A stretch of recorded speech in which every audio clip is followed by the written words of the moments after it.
आमे लोक प्रशासनर विषय जानिबा वर्तमान साधारणतः लोक आमे एटा जानिबा जे साधारणतः लोक प्रशासन काहाकू कहंती एवं तार सृष्टि विषय आमे जानिबा।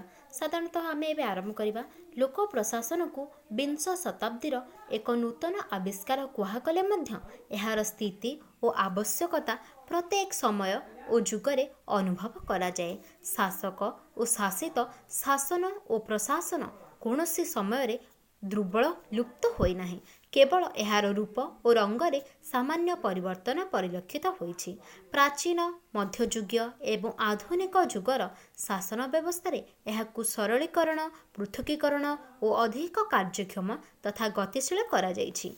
किंतु प्राचीन लोक प्रशासन किंतु आम जदि वर्तमान लोक प्रशासन विषय बुझा ताहले वर्तमान जुग हेउछि प्रशासनिक जुग एवं आधुनिक राष्ट्रगुड़िक प्रशासनिक राष्ट्र अटंती। शिल्प विप्लवर परवर्ती समयरू वैषयिक यांत्रिक गमनागमनर सुविधा हेतु द्रुत अर्थनैतिक विकास, शहरीकरण एवं व्यवसाय वाणिज्यर उन्नति परिलक्षित हैला। जातीयतावाद, साम्राज्यवाद और आंतर्जातिकवाद राष्ट्रर कार्यर परिसर को बहुगुणित करदेला।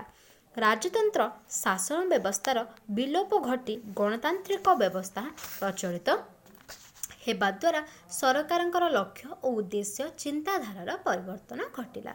किंतु वर्तमान आमे जानिबा लोक प्रशासनर कार्य परिसर उभय समाजवादी राष्ट्र और पूंजीवादी राष्ट्र रे बहुगुणित हेबारे लागिछि। रूस और चीन भली समाजवादी राष्ट्र रे लोक प्रशासन नागरिकंकर प्रत्येक आवश्यकता पाखरे पहुंची पारिछि।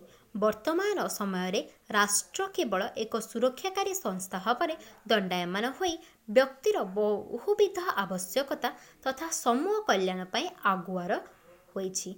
एल.टी. व्हाइट का भाषा रे it is nature contents and scope all go to make it the heart of the problem of modern government। Bharat भली एक विकासशील राष्ट्र रे जातीय संहति प्रतिष्ठा तथा विकासर एक मुख्य माध्यम भावे लोक प्रशासन एक शक्तिशाली भूमिका निर्वाह करुछि। जनमंगल राष्ट्रर अभ्युत्थान सहित प्रशासन को एक मोरल एक्ट नैतिक काम्य एवं प्रशासकों को एहार प्रतिनिधि भाବରେ ग्रहण करा जाइछि। तेणु लोक प्रशासन वर्तमान योजना तैयारी करिवार माध्यम हेबा सहित एहाकु कार्यकारी करिबाकु हाथ बढ़ाइछि। एसबुरु स्पष्ट सूचित हुए जे लोक प्रशासन सब प्रकार राष्ट्र यथा विकसित, विकासशील, गणतांत्रिक और एकछत्रवादी राष्ट्र पई एकांत ग्रहणीय अटे।